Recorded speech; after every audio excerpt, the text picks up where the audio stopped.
What's up, everyone, and welcome back to 80s-a-thon.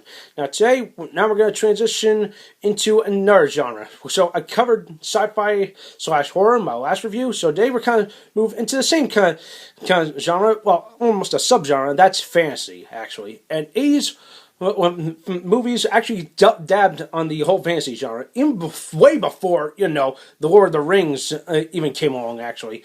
And there were so many good, interesting ones. You had Conan the Barbarian and, I don't know, Red Sonja, all these other crazy,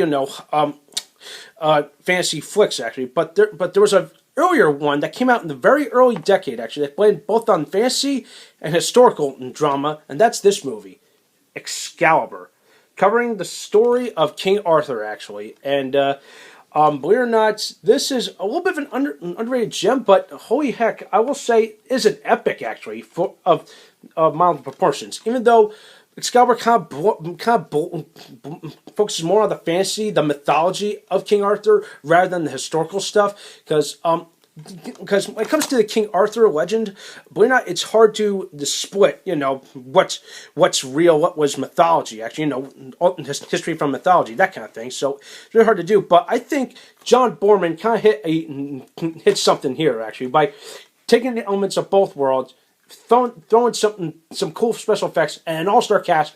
You got something special, actually. What else can I say? This movie is really something. It came out ahead of its time, actually.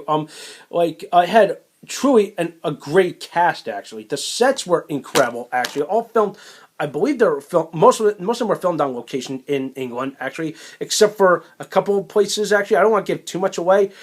I will say the cast is just incredible. Nigel Terry as King Arthur is excellent, actually.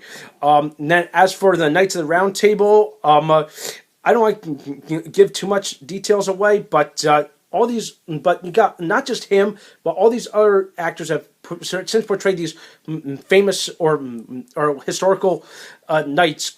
Just came to life before my eyes, actually. And let's see. Let me talk about the rest of the cast. Dame Helen Mirren's in this movie. She's very young. Paul Jeffrey, he plays Lancelot. Nicole Williamson, who he would star in movies like Spawn and Mortal Kombat. He plays Merlin.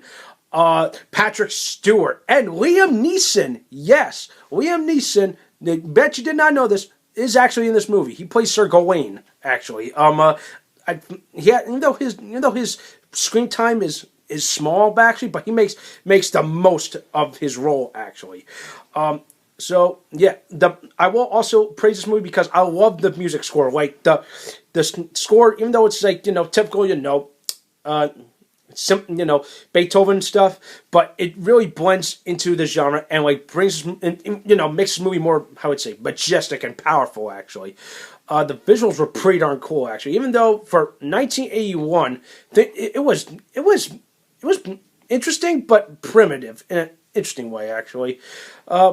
Hey, it was real fun. It's truly an epic, but my only complaint is that you're looking at almost a little over 2 hours long. But then again, I think that they really wanted to squeeze almost every big aspect to make this movie such a big classic. Actually, so I'd say go find this movie. Actually, this covers almost everything. I would say most of the mythology of King Arthur. I think I'm missing a couple other things about this. Oh yeah, Gabriel Byrne's in this movie, even though he's in the first, I would say the prologue, but the rest of the movie just moves at a good pace.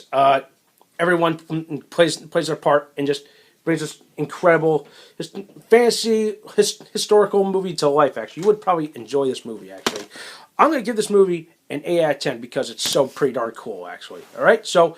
That's it for today. Let me know what you think. Thumbs up this video, subscribe to my channel, and keep it tuned here for some more 80s classics.